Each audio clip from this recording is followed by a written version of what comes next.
नमस्कार दोस्तों, stock market studies में फिर से एक बार आपको स्वागत करता हूं। तो आज मैं डिस्कशन करूंगा, फिर से एक नया आईपीओ आया है उसके बारे में। देखिए, पिछले 2 आईपीओ के वीडियो में नहीं कर पाए, इसके लिए मैं माफ़ी चाहता हूं, क्योंकि मुझे उतना टाइम नहीं मिला, तो इसलिए मैं डिस्कशन नहीं कर पाए। तो मैं इस आईपीओ के बारे में चर्चा इसलिए कर रहा हूँ क्योंकि मुझे इस आईपीओ में कुछ इंपॉर्टेंट पॉइंट देखने को मिला, जो मैं आपके साथ शेयर करना चाहता हूँ। तो जो लोग आईपीओ खरीदना चाहते हैं, इस वीडियो को पूरा लास्ट तक देखिएगा। तो फर्स्ट जो पॉइंट्स है, कंपनी का डिटेल्स। तो कंपनी के डिटेल्स के बारे में बात करें तो कंपनी का नाम क्या है? कंपनी का नाम है कंपनी का नाम है मनवा फाइनेंशियल लिमिटेड। तो मनवा फाइनेंशियल लिमिटेड नाम से ही आपको पता चल गया कि कंपनी एक फाइनेंस कंपनी है। देखिए, कंपनी फाइनेंस किसके ऊपर करते हैं, सबसे पहले वो जानना इंपॉर्टेंस है। दूसरी बात, उस फाइनेंस के कितना ग्रोथ है, उस सेक्टर के कितना ग्रोथ है, तो वो भी जानना इंपॉर्टेंस है, क्योंकि देखिए इस सेक्टर में बहुत ज़्यादा कंपटीशन है।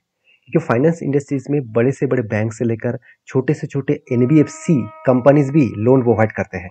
तो चलो अभी इस मनवा कंपनीज के ऊपर डिटेल्स को देख लेते हैं। तो मनवा फाइनेंस के ऊपर बात करूँ तो कंपनी देखिए, जो जिस सेगमेंट के ऊपर काम कर, जैसे टू व्हीलर्स खरीदारी करना चाहते हैं उसके लिए भी लोन प्रोवाइड करेंगे।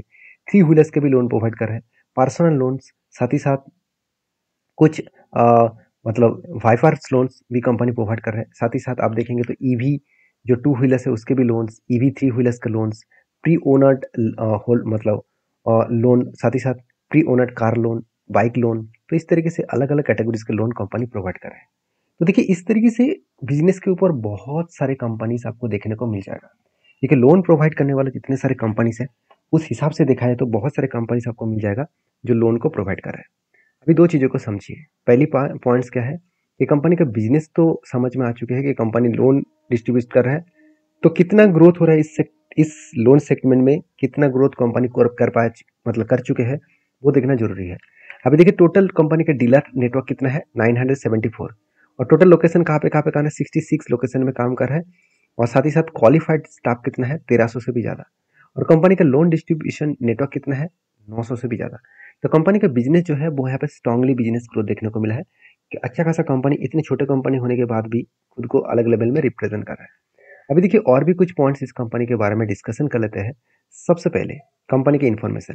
देखिए, कंपनी आज का नहीं है, 1998 में स्टार्ट हुआ था। मनवा फाइनेंस लिमिटेड जो है वो एक नॉन बैंकिंग कंपनी है, मतलब एक बैंक नहीं है, एक एनबीएफसी है।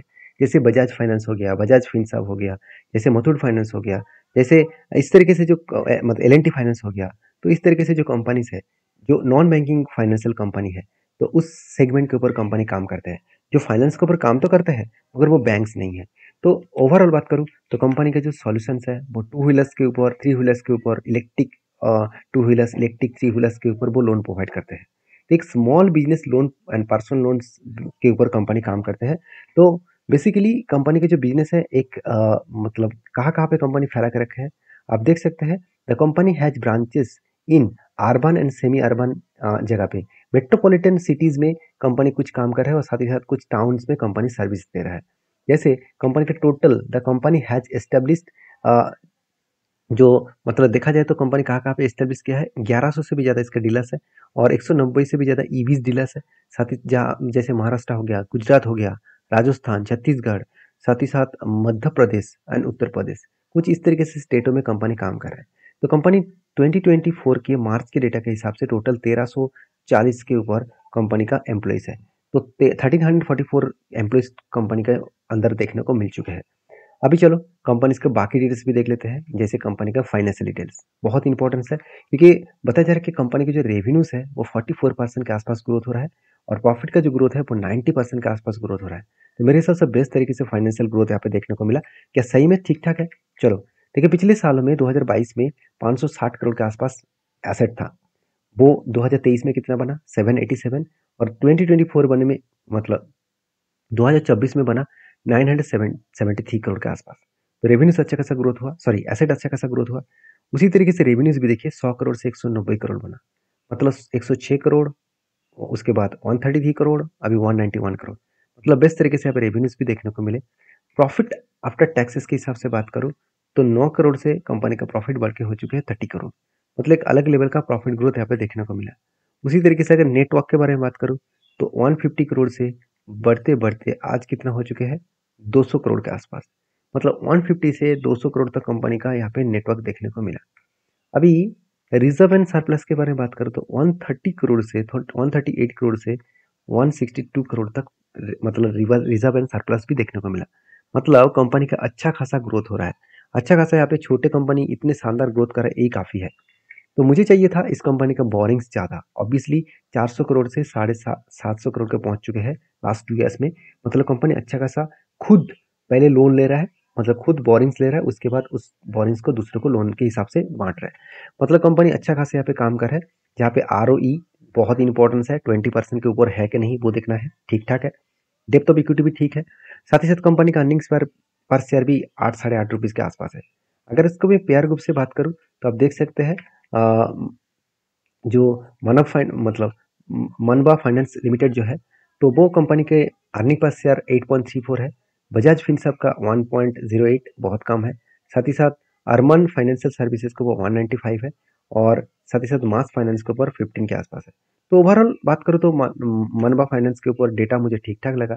साथ ही साथ पी रेशियो भी इसका, तो पी रेशियो अराउंड 21 के आसपास है। तो चलो पी रेशियो भी ठीक ठाक है। और बाकी कंपनीज के ऊपर जो डिटेल्स है वो तो कंपेयर किया जाए तो बाकी कंपनी से तो ठीक ठाक ही देखने को मिला। अभी चलो कंपनीज के ऊपर बाकी डिटेल्स देख लेते हैं, जैसे आईपीओ के डिटेल्स। आईपीओ के डिटेल्स का मतलब क्या है कि आईपीओ कब ओपन होगा। तो आईपीओ ऑलरेडी ओपन हो चुके हैं। सॉरी, आईपीओ सितंबर के 23 तारीख से ओपन होगा और 25 तारीख का आईपीओ लास्ट डेट रहेगा। तो इसका जो फेस वैल्यू है, उस फेस वैल्यू के हिसाब से बात किया जाए तो कंपनी का 10 का फेस वैल्यू है। कंपनी का प्राइस बैंड 114 टू 120 के आसपास रखा गया है। मतलब 114 से लेकर 120 तक रखा गया है। इस प्राइस बैंड के अंदर आपको मतलब बाइंग करना होगा। अगर आप आईपीओ को खरीदना चाहते हैं तो 125 शेयर खरीदारी करना होगा। टोटल ओवरऑल इस 125 शेयर को खरीदारी करना होगा आपको। तो देखिए टोटल आईपीओ का जो साइज है वो 150 करोड़ के आसपास है, और 150 करोड़ पूरा का पूरा फ्रेश इशूज है। ये मुझे बेस्ट पॉइंट लगा, क्योंकि किसी कंपनीज अगर खुद के बिजनेस के ऊपर पूरा पैसा लगा रहा है तो उस बिजनेस में ग्रोथ होने का चांसेस बढ़ जाते हैं। अब ये देख लेते हैं कंपनी के ऑब्जेक्ट ऑफ इशू क्या है, मतलब कंपनी क्यों आईपीओ लेके आ रहा है। देखिए बताया जा रहा है कि the company propose to utilise the net process towards, मतलब कंपनी खुद के जो कैपिटल जो है उसको बढ़ाना चाहते हैं, क्योंकि वो ज़्यादा से ज़्यादा लोन प्रोवाइड करना चाहते हैं। तो फ्यूचर कैपिटल जो रिक्वायरमेंट है, मतलब फ्यूचर में जो कैपिटल का रिक्वायरमेंट होगा, मान के चलिए आज मेरे पास 5 लाख रुपया है, तो इस 5 लाख से मैं लोन कस्टमर को दे रहा हूँ। मान के चलिए मेरे फ्यूचर में कस्टमर का डिमांड ज़्यादा है, मगर मेरे पास पैसा ही नहीं है कस्टमर को लोन देने के लिए, तो मुझे तो कैपेसिटी तो बढ़ाना होगा। इसलिए कंपनी फंडिंग उठा रहा है। इसीलिए जो टोटल मार्केट से फंडिंग उठाया जा रहा है, तो वो कितना है टोटल फंडिंग की बात करूँ तो 150 करोड़ के आसपास। तो 150 करोड़ बहुत कम होता है, फिर भी छोटे कंपनी को वो 150 करोड़ बहुत ज़्यादा होते हैं। तो आईपीएस की जो डिटेल्स है, 23 तारीख से आईपीओ ओपन होगा, 25 तारीख तक लास्ट डेट रहेगा। आईपीओ का अलॉटमेंट डेट रहेगा 26 तारीख। पैसा आपको रिफंड किया जाएगा अगर आपको आईपीओ नहीं मिला तो 26 तारीख, और आईपीओ अगर मिल चुके हैं तो 27 तारीख को आपका डिमेंड में ट्रांसफर किया जाएगा। आईपीओ का लिस्टिंग डेट है 30 तारीख, मतलब 30 तारीख। तो आईपीओ की जो डिटेल्स है वो मैं आपके साथ शेयर किया हूँ। एक लॉट खरीदने के लिए आपको 15,000 रुपीज़ देना पड़ेगा। बाकी QIB मतलब क्वालिटी जो इन्वेस्टर है वो 50%, नॉट मोर देन 50% से ज़्यादा वो ऑफरिंग उसको नहीं रखा गया है। रिटेल के लिए 35% के आसपास रखा गया है रिटेल कैटेगरीज के लिए, और HNI कैटेगरीज के लिए 15% रखा गया है आईपीओ को खरीदारी करने के लिए। तो बेसिकली इस आईपीओ के मैं ग्रे मार्केट प्रीमियम जरूर दिखाऊंगा, क्योंकि ग्रे मार्केट प्रीमियम बहुत शानदार देखने को मिला। क्योंकि 20 तारीख का इसका ग्रे मार्केट प्रीमियम था करीबन करीबन 60 रुपीज़ के आसपास। मतलब 50% का जंप होने का चांसेस है, क्योंकि 120 से 180 तक ओपनिंग होने का चांसेस है। और 2021 में भी सेम टू सेम देखने को मिला। तो ये आईपीओ का डिटेल्स मैं आपके साथ शेयर किया हूँ। मुझे इस आईपीओ का डेटा मुझे स्ट्रांग लगा। फिर भी सेक्टर में बहुत ज़्यादा कंपटीशन है, और आईपीओ अगर मार्केट ट्रेंडिंग में हो तो फाइनेंस कंपनी ऑब्वियसली अच्छा खासा लिस्टिंग दिखा सकते हैं। तो मैं जरूर कहूँगा इस कंपनी के ऊपर एक बार डीपली रिसर्च करें, उसके बाद काम करें। मैं इस कंपनी के ऊपर ऑब्वियसली आईपीओ के लिए अप्लाई करना चाहता हूँ। तो आपके क्या व्यू है जरूर मुझे कमेंट्स करना, और वीडियो अच्छा लगे तो प्लीज़ लाइक करना। Thank you.